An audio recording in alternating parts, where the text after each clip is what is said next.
I am at this beautiful institute, which is of great repute, Indian Institute of Management, Indore, to speak to group of students who are from Madhya Pradesh, because they are also the voters of Madhya Pradesh. What do they have to say? What are their expectations? What are their issues? Let me go straight to them and ask that. What are your issues? What will decide your vote?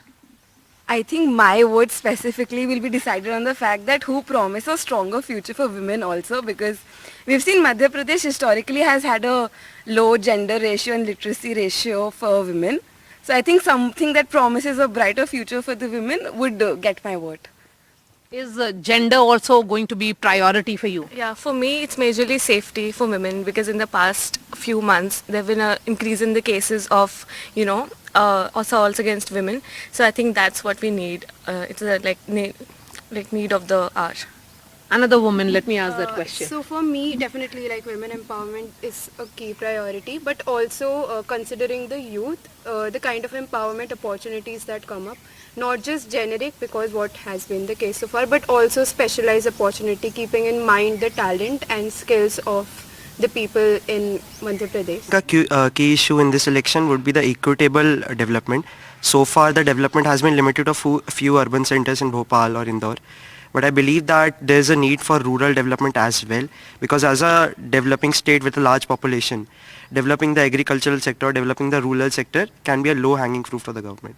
Being a localite, I've seen that the face of CM doesn't matter that much now.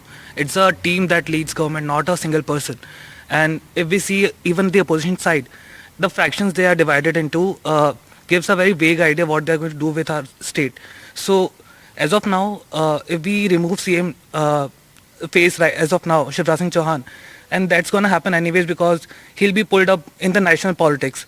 So after Shivraj Singh Chauhan, who's going to lead the BJP and MP is a big question. So, it's not important about the face. So if it was a local election of my city, I would want to vote for the person who will show promise to show development in my area, in my city, be it from any party.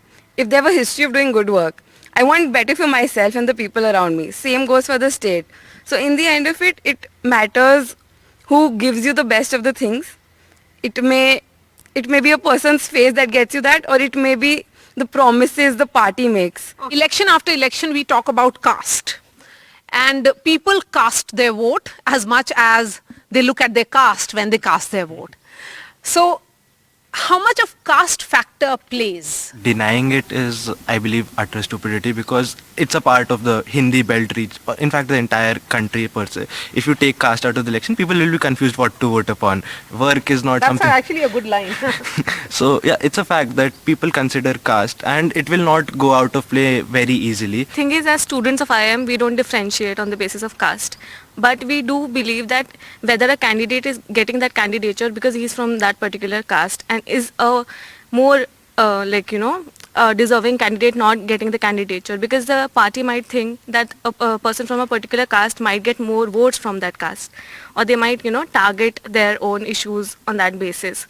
So we do believe you understand the caste dynamics, but when it comes to your own vote, caste will not be no, not at all. Many of you are looking at change in this election. I think won't be exactly correct to predict the results, because that is something that the public will do. But I think there should be change in terms of some policies. Not sure if the change will happen in terms of the government, but yes, definitely a policy change is required. We were the only city for a while back which had both IIT and IIM. We have good institutions in Bhopal, in Jabalpur. And I think keeping that crowd here, that they do something for their own state, we can't comment on who will be the power, but I think the biggest thing we need to see is a change in the mindset of the government.